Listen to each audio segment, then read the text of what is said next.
নমস্কার বন্ধুরা, আজ আমি আসামের খুবই জনপ্রিয় একটা জিনিস বানানো দেখাবো, যেটা দিয়ে প্রত্যেকটা আইটেমের মধ্যেই ওরা রান্না করে খায়। সেই জিনিসটার নাম হলো খার। খার এমন একটা জিনিস যেটা আগের থেকে বানাতে হয়, আর বানিয়ে কিন্তু অনেক দিন রেখেও খেতে পারবেন। আর এই খারটা কিন্তু প্রত্যেক রান্নাতেই ব্যবহার হয়। যেমন আমরা রান্নার মধ্যে মশলা ব্যবহার করি, হলুদ, জিরার গুঁড়ো, ধনে গুঁড়ো ব্যবহার করি, সেরকম ওটার বদলে খার দিয়ে রান্না করে। আজ আমি এই খার বানানোর পদ্ধতিও দেখাবো, আর খার দিয়ে রেসিপি কিভাবে বানায় তারও পদ্ধতি দেখাবো। আপনারা ভিডিওটা দেখতে থাকুন, আশা করি আপনাদের খুবই ভালো লাগবে আর একটা নতুন জিনিসও শিখতে পারবেন। এক টুকরো পেঁপে নিয়েছি আর এক বাটি ছোলা, আগের থেকেই ছোলাটা ভিজিয়ে রাখতে হবে। ছোলা দিয়ে পেঁপের খার বানাবো। রেসিপিটি বানানোর আগে খার কিভাবে বানায় আপনাদেরকে দেখাচ্ছি। এই কলাগুলোর নাম হলো গুটি কলা বলি আমরা বাংলাতে, কিন্তু অ্যাসামিজরা এটাকে বলে ভীমকল। এটার ভিতরে গুটি আছে, আর এই কলাটা খাওয়ার পর খোসাটা কিন্তু ওরা ফেলে দেয় না, এই খোসাগুলোকেই কিন্তু শুকিয়ে খার বানায়। এই কলাগুলো কিন্তু পাকা, আর কলাগুলো খুবই হেলদি। অ্যাসামিজরা বাচ্চাদের কিন্তু এই কলাগুলোকে চেলে পেস্ট করে ওরা দুধের সাথে মিক্স করে খাওয়ায়, তার জন্য বাচ্চার গ্রোথও কিন্তু খুব সুন্দর হয়। এই কলাগুলোর খোসাগুলো ধুয়ে ওরা এইভাবে করে শুকিয়ে রাখে। শুকিয়ে যখন একদম কড়কড়া হয়ে যায়, তখন এটাকে দিয়ে ওরা খার বানায়। খার কিভাবে বানায় দেখুন। এই খোসাগুলোকে এখন আগুনে পুড়াতে হবে। ইচ্ছা করলে আপনারা গ্যাসেও করতে পারেন, কিন্তু গ্যাসে করলে গ্যাসটা ভীষণ নোংরা হয়ে যায়, তার জন্য বাইরে কাঠি বা কোনো খড়ি জ্বালিয়ে বা কোনো কাগজ জ্বালিয়ে এটাকে পুড়াতে হয়। পুড়িয়ে একদম যখন কালো হয়ে ছাই হয়ে যায়, তখন ওই ছাইগুলোকে আস্তে আস্তে গরম থাকা অবস্থাতেই একটা বাটির মধ্যে নিয়ে নিতে হয়। নিয়ে তারপর ঠান্ডা করে এটাকে গুঁড়ো করতে হয়। আর এই গুঁড়োটা কিন্তু হাত দিয়ে এরকম চাপা দিলেই গুঁড়ো হয়ে যায়, কারণ এটা ছাই, একদম পুড়ে ছাই হয়ে গেছে। এই ছাইয়ের গুঁড়োটাকেই বলে ওরা খার। এই গুঁড়োগুলো কিন্তু ওরা বোতলে ভরে অনেক দিন রেখেও খেতে পারে, অল্প অল্প করে রান্নার মধ্যে ব্যবহার করে। আর এই ছাইটা কিন্তু খার কেন হয় আপনাদেরকেও তাও দেখাচ্ছি। খার ভিজালে কিন্তু একটা পিচ্ছিল ভাব এসে যায়। সাবান যেমন আমরা স্লিপি স্লিপি হয় সাবান ধরলে পরে, সেরকম খারটা ভিজালে পরেও একটা স্লিপি ভাব এসে যায়। রান্নার মধ্যে এই খারটা কিন্তু খুবই কম লাগে। আমি হাফ চামচ খার নিয়ে অল্প জলের মধ্যে আধা ঘন্টা ভিজিয়ে রেখে দেব। কখনো দেখবেন জামা কাপড়ে হলুদ লেগে গেলে সাবান যখন ঘষি তখন কিন্তু ওই জায়গাটা লাল হয়ে যায়, সেরকমই এই খারের মধ্যে যদি হলুদ ব্যবহার করেন তাই ওটা কিন্তু লাল হয়ে যায়। এই জন্য খার রান্না করতে গেলে ওরা হলুদ ব্যবহার করে না।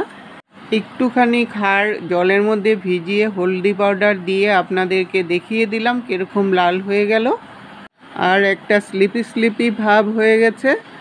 এখন আমি যেই খারটা ভিজিয়ে রেখে দিয়েছিলাম ওটা ঢাকনা লাগিয়ে আধা ঘন্টা রেখে দিলাম। আর এদিকে আমি খারটা বানানোর জন্য এক বাটি ছোলা আগের থেকে ভিজিয়ে রেখেছিলাম, ছোলাটা ভিজে গেছে সুন্দর করে। আর এক টুকরো পেঁপে নিয়েছি, পেঁপেটার খোসা ছাড়িয়ে ছোট ছোট করে কেটে নেব। পেঁপেগুলো একটু ছোট ছোট করে নিলে রেসিপিটা তাড়াতাড়িও হবে আর ভালোও হবে। পুরোটা পেঁপে আমি এইভাবে ছোট ছোট করে কেটে নিলাম। আর আধা ঘন্টা পর যেই খারটা ভিজিয়ে রেখেছিলাম ওই খারটা কিন্তু ভিজে গেছে। এখন এটাকে ছেঁকে নিতে হবে। ওপর থেকে ছাঁকনি দিয়ে খালি জাস্ট জলটাকে নিতে হবে, আর নিচে যে ছাইটা বসেছিল ওই ছাইটা ফেলে দিতে হবে। এই জলটা দিয়েই কিন্তু রান্নাটা করতে হবে। এখন আমি গ্যাস জ্বালিয়ে কুকার বসিয়েছি। আমি পুরো রান্নাটা কিন্তু কুকারেই করব। এক চামচ তেল দিয়ে দিলাম, খুবই কম তেলে এটা রান্না আর খুবই হেলদি একটা রেসিপি। সর্ষ তেল, রিফাইন তেল বলে কথা নেই, সর্ষ তেল দিলেই ভালো হয়। তেলটা গরম করে নিয়ে তারপর এটার মধ্যে হাফ চামচ সর্ষ দিয়ে দিলাম। সর্ষটাও একটু ভাজা করে নিতে হবে। তারপর এটার মধ্যে আধা ইঞ্চি আদা আমি খুব কুচি করে নিয়েছি, আদাটাকে দিয়ে দিলাম। আদাটাও একটু ভাজা করে নিতে হবে। আদাটা যখন ভাজা হয়ে সুন্দর ফ্লেভার চলে আসলো তখন পেঁপেগুলোকে দিয়ে দিলাম। পেঁপেগুলো 2-1 মিনিটের মতো একটু ভাজা করে নিয়ে তারপর ছোলাগুলোকে দিয়ে দিলাম। ছোলাগুলো ভালো করে মিশিয়ে নিয়ে আরও 1 মিনিটের মতো একটু ভাজা করে নিলাম। পেঁপেটা আর ছোলাটা যখন একটু ভাজা ভাজা হয়ে আসলো তখন এটার মধ্যে স্বাদ অনুসারে নুন দিয়ে দিলাম।